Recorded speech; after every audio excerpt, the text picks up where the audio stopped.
जय हिंद दोस्तों, स्वागत है आपका आपके फेवरेट यूट्यूब चैनल में। मैं हूं आपका होस्ट प्रवीण कुमार झा और आप देख रहे हैं आवाज़ इन न्यूज़ एंड एंटरटेनमेंट।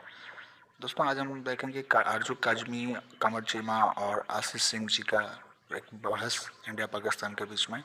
आरजू काजमी ने बहुत बुरी तरीके से कमर चीमा को जो है रिमांड ले लिया है एक तरह से। और देखते हैं वीडियो में क्या है। चलते वीडियो की ओर। और स्टार्ट करने के पहले हम आपसे रिक्वेस्ट है कि चैनल को सब्सक्राइब जरूर कर लें जो पहली बार आए हैं, और जो पहले से भी देख रहे हैं उन्होंने सबने सब्सक्राइब नहीं किया, ओनली 10% लोगों ने सब्सक्राइब किया है। So it's a request for all of you to kindly subscribe the channel and press the bell icon for getting future video notifications. So let's go and start the video. और एक चीज़ बता दूँ आप लोगों से कि ये 2 पार्ट में बनाए हैं, बहुत बड़ा वीडियो हो रहा था ये, तो इसको 2 पार्ट में किया गया। पार्ट 1 या पार्ट 2 भी जरूर देखें। इसके लिए सब्सक्राइब करके ऑल पे क्लिक करके बेल आइकन को दबा के रखें। Let's start.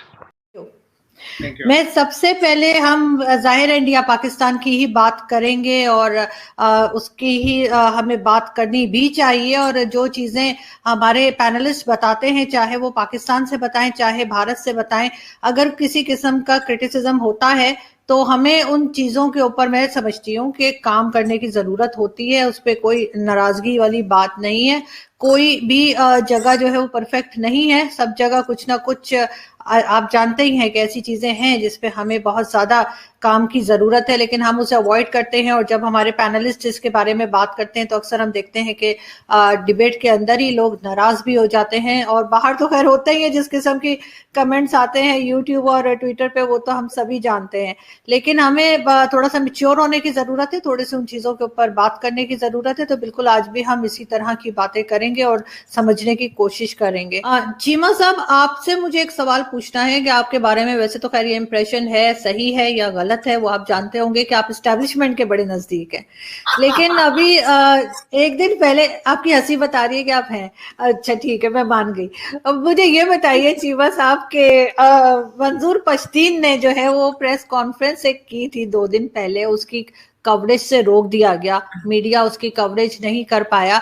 और वो लोग जब भी बात करते हैं, जो मंजूर पश्तीन उनकी पार्टी है, चाहे मोहसिन दावड़ हो या कुछ भी, तो उनकी बात को सामने नहीं आने दिया जाता, उनकी बात को मीडिया तक नहीं पहुंचने दिया जाता। आप क्या समझते हैं कि पाकिस्तान कब तक इस तरह की चीजों को दबा सकेगा? कब तक लोग सच्ची बात नहीं जान पाएंगे, या ये बात नहीं जान पाएंगे कि पख्तून कौमी मूवमेंट जो है वो एक हकीकत है और उनको अगर कोई प्रॉब्लम है तो गवर्नमेंट को सॉल्व करनी चाहिए, बजाय उनकी आवाज दबाने के? और ये आवाज बाहर दुनिया तक पहुंचने से क्या रोक पाएंगे ये लोग?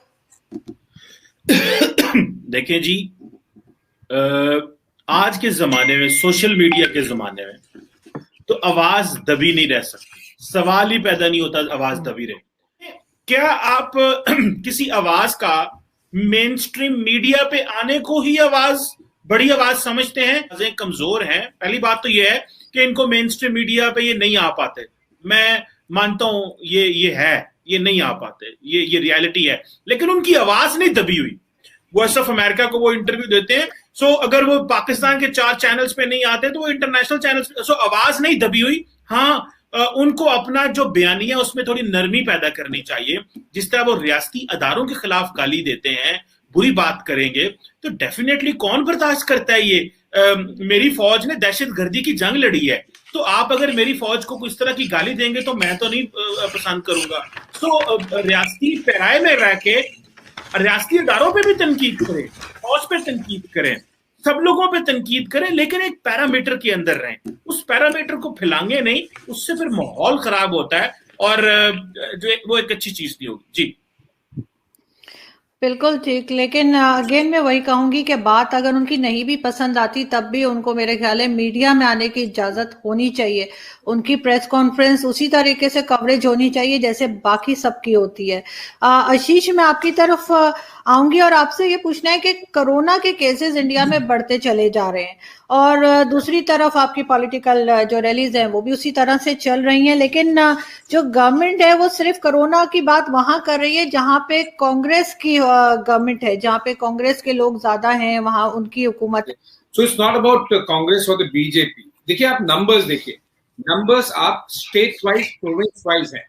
वो काफी कुछ निर्भर करता है कि जो प्रोविंशियल, जैसे कि लॉ एंड ऑर्डर है, जो एक्शंस लेने होते हैं, चाहे वो मास्क पहनने को लेकर हो, फाइन्स हो, या फिर रिस्ट्रिक्शंस या फिर लॉकडाउन के अलग अलग वेरिएंट्स किस तरह से आप करते हैं, ये स्टेट गवर्नमेंट, जो प्रोविंशियल गवर्नमेंट होती है, उनकी रिस्पॉन्सिबिलिटी होती है। और इसीलिए महाराष्ट्र, पंजाब, अब तो दिल्ली में भी, जहां पर कांग्रेस गवर्नमेंट नहीं है, आम आदमी पार्टी अरविंद केजरीवाल की गवर्नमेंट है, वहां पर भी नंबर्स, जहां पे मैं अभी बैठा हुआ हूं, वहां पर भी काफी ज्यादा बढ़ रही है। केरल, जिसमें कांग्रेस की भी गवर्नमेंट उसमें अलायंस में है, लेकिन लेफ्ट पार्टीज है, वहां पर बहुत ज्यादा बढ़ी है।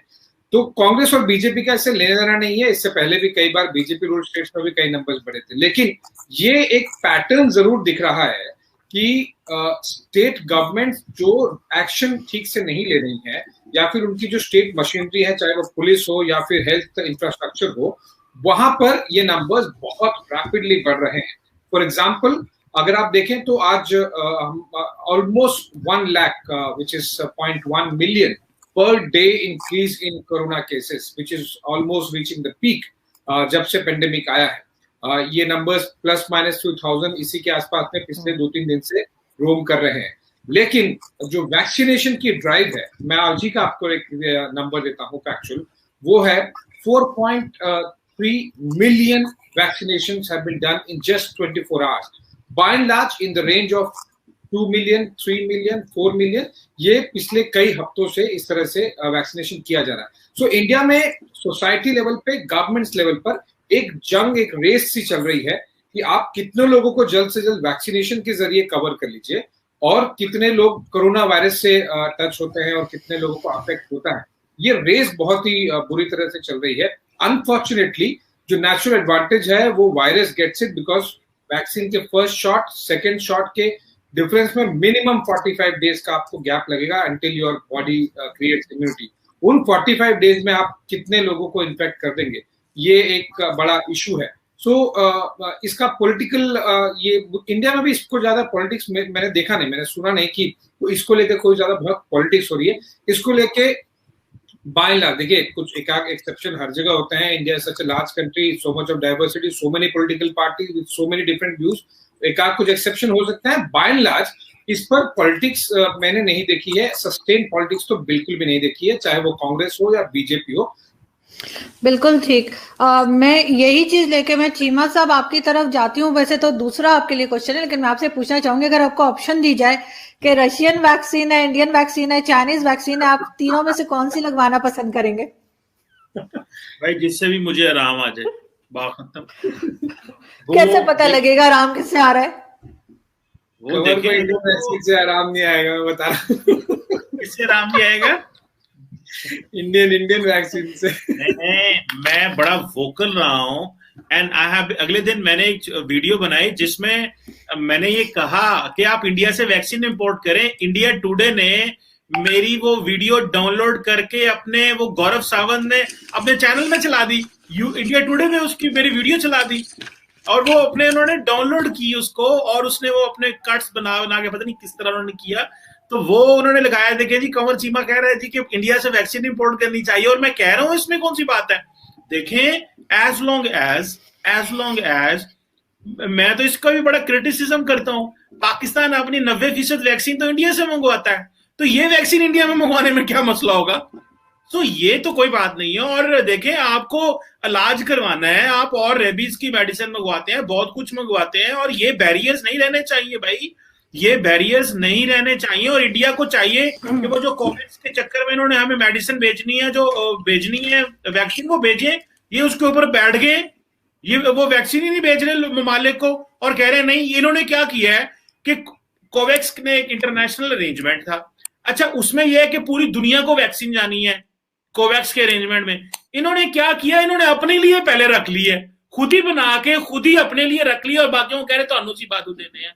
एक ही तरीका भाई।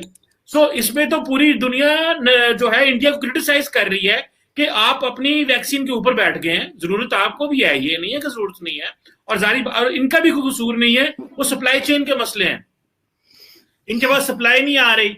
वो अमेरिकन जो कंपनी है, उन्होंने, अमेरिकन गवर्नमेंट ने 1950 का एक एक्ट है वो लागू कर दिया है कि जी क्योंकि पहले डोमेस्टिकली जरूरत है, तो वो जो आना था रॉ मटेरियल वो इंडिया नहीं पहुंचा, तो कुछ गलतियां इनकी भी हैं और कुछ इनकी मजबूरियां भी हैं, लेकिन वो वैक्सीन जो मेरे लिए और लोगों के लिए अच्छी है वो लगा लें।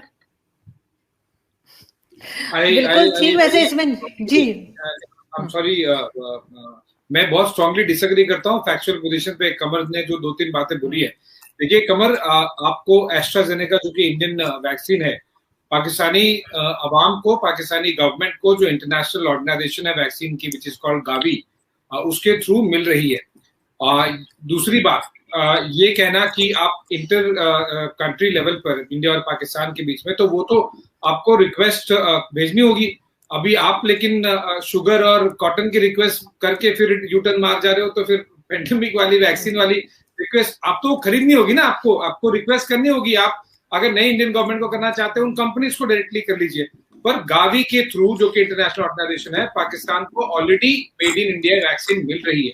दूसरी बात, आपका ये कहना कि इंडियंस ने वैक्सीन रख ली है, बिल्कुल नहीं। मैं आपको बताऊं, यहाँ पर क्रिटिसिज्म हो रहा था इंडियन गवर्नमेंट का। हमने तो, मैं आई कवर फॉरेन अफेयर्स, और पिछले 1 महीने में जहां जहां पर इंडियन एम्बेसडर्स और इंडियन फॉरेन मिनिस्ट्री ने वैक्सीन भेजी है ना, उन कंट्रीज के नाम भी मैं नहीं सुना था, क्योंकि मैं 10-12 साल से फॉरेन अफेयर्स कर रहा हूँ। उन कंट्रीज को, कैरिबियन कंट्रीज को भेजी है जिसकी टोटल पॉपुलेशन 72,000 है। वो एक वैक्सीन का डब्बा लेने के लिए वहां के प्राइम मिनिस्टर और प्रेसिडेंट आ गए। तो ये कहना कि इंडिया ने वैक्सीन दबा के रख ली यहाँ पे, मैं आपको, देखिए 3 महीना हो गया, हम 4th मंथ में, आपको, आपके ऑडियंस को मैं अंडरस्टैंडिंग के लिए, लेट्स गो बाय फैक्ट्स। जनवरी में हमारे यहाँ वैक्सीनेशन शुरू हुई, मिड जनवरी में। We are in the first week of April, towards the end of first week, almost 3 महीने कंप्लीट हो गए। हमारे टोटल वैक्सीनेशन कितने हुए? Only 8 crore, and that does not include double shots. Only 8 crore हुए हैं, हमारी पॉपुलेशन 130 है। अगर हम दबा के बैठे होते तो 3 महीने में खाली 8 करोड़ थोड़ी ना वैक्सीन लगती। हम दबा के बैठे होते तो 72,000, 72,000 पॉपुलेशन वाली कंट्री को थोड़ी नहीं जाती।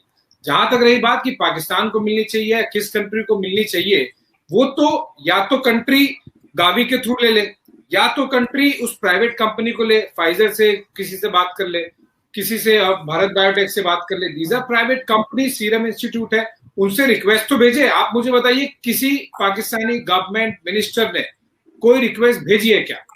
आपने भेजी ही नहीं, ना कंपनी को भेजी, ना गवर्नमेंट को भेजी। हाउ कैन यू क्लेम कि हमें नहीं दी, हमें देनी चाहिए? आप भेजिए तो सही, आप मांगिए तो सही, और जो नॉर्म है इंटरनेशनल गावी के थ्रू, उसके थ्रू तो आपको मिली नहीं है। लेकिन बिल्कुल आशीष जैसे कह रहे हैं, चीमा साहब आपने बात सुनी, बिल्कुल ठीक कह रहे हैं। लेकिन साथ ही मैं ये बात भी साथ ही जोड़ दूं चीमा साहब आपसे पूछने के लिए कि Imran Khan as a prime minister जो है वो ऑर्डर करते हैं ट्रेड शुरू करने के लिए, शुगर लेंगे, कॉटन लेंगे, ये वो, और उसके बाद as a minister Imran Khan जो है जब प्राइम मिनिस्टर को भेजते, तो मैं बिल्कुल कंफ्यूज हो जाती हूँ क्वेश्चन में, तो वो रिजेक्ट हो जाता है। मतलब इमरान खान अपने आप को ही मना कर देते हैं।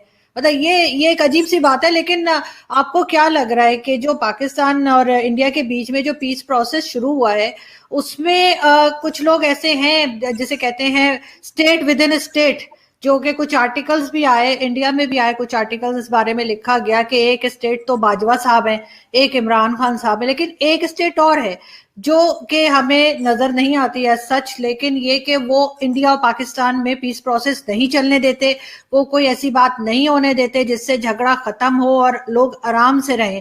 वरना इमरान खान खुद ही ऑर्डर करते हैं, खुद ही अपने लेटर को रिजेक्ट कर देते हैं। मतलब ये किस किस्म का मजाक चल रहा है?